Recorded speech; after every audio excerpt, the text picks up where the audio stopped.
সীমাস kitchen and লাইফস্টাইলে আপনাদের সকলকে স্বাগত।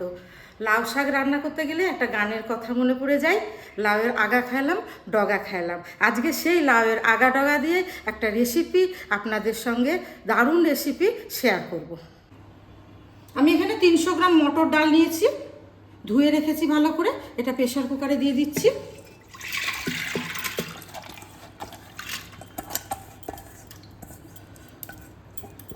আর এখানে লাউ শাকের ডাঁটাগুলো কেটে রেখেছি, এটাও এর সঙ্গে দিয়ে দিচ্ছি। নুন হলুদ দিয়ে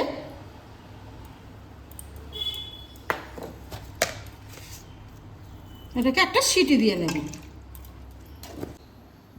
আর একটা ওভেনে আমি লাউ পাতাগুলোকে নুন হলুদ দিয়ে ভাপিয়ে নিচ্ছি।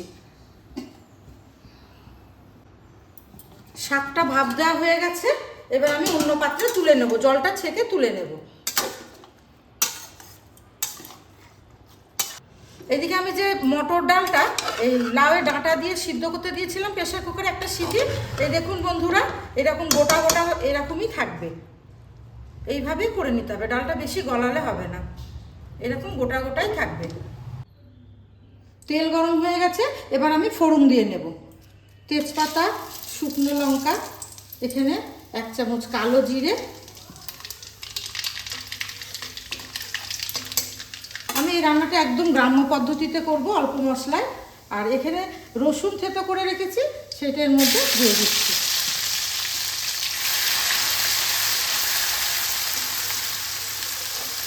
রসুনটা একটু ভাজা ভাজা হয়ে গেলে পরে আমি এর মধ্যে কাঁচা লঙ্কা কুচিয়ে রেখেছি 5টা, এটা এর মধ্যে দিয়ে দিচ্ছি।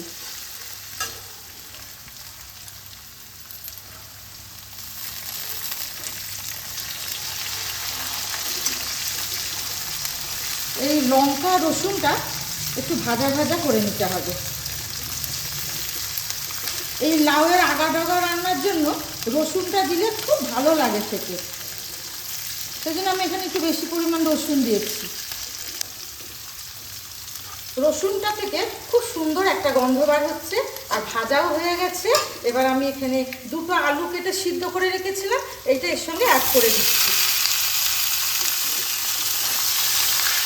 আলুটা এর মধ্যে একটু ভাজা ভাজা করে নিতে হবে। দারুণ সেন্ট বার হচ্ছে। আলুটা ভাজা হয়ে গেছে, এবার আমি দিয়ে দিচ্ছি 1 চামচ আদা বাটা। এটা হচ্ছে এর মধ্যে কষিয়ে নিতে হবে।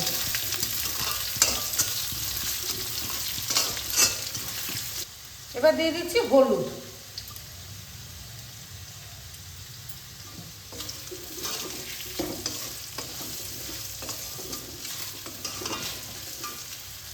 আর এখানে একটা টমেটো কেটে রেখেছি, এটা এর মধ্যে অ্যাড করে দিচ্ছি।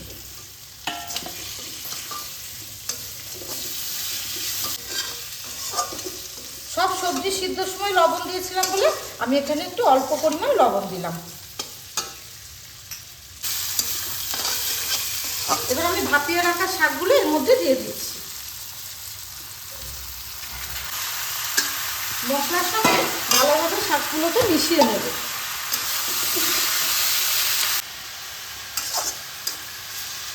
বন্ধুরা, এখানে শাকের পরিমাণ আমি একটু বেশি দিয়েছি, কারণ আমাদের বাড়িতে এই শাক রান্না খেতে সকলেই পছন্দ করে। আর এই শাক রান্নাটা খেতে খুব অসাধারণ হয়, তাই আমি একটু বেশি পরিমাণ শাক দিয়েছি। আর এর মধ্যে এবার আমি দিয়ে দেব এইখানে যে ভাপিয়ে রেখেছিলাম প্রেসার কুকারের যে ডাল আর ডাঁটা সিদ্ধ করে রেখেছিলাম, এর মধ্যে অ্যাড করে দিচ্ছি।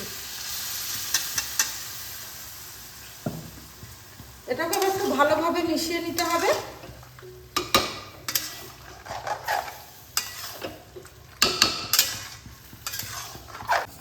এর মধ্যে দিয়ে দিচ্ছি 1 চামচ চিনি। বন্ধুরা, এখানে আমি শাকটা অনেক পরিমাণ রান্না করছি, কারণ এই শাক রান্নাটা আমাদের বাড়ির সকলেই খুব পছন্দ করে আর একদম হাত চেটে পুটে খায়।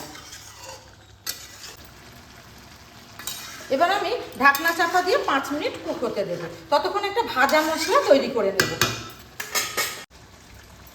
দেখুন বন্ধুরা, স্বাদের লাউ শাক রান্না একদম রেডি।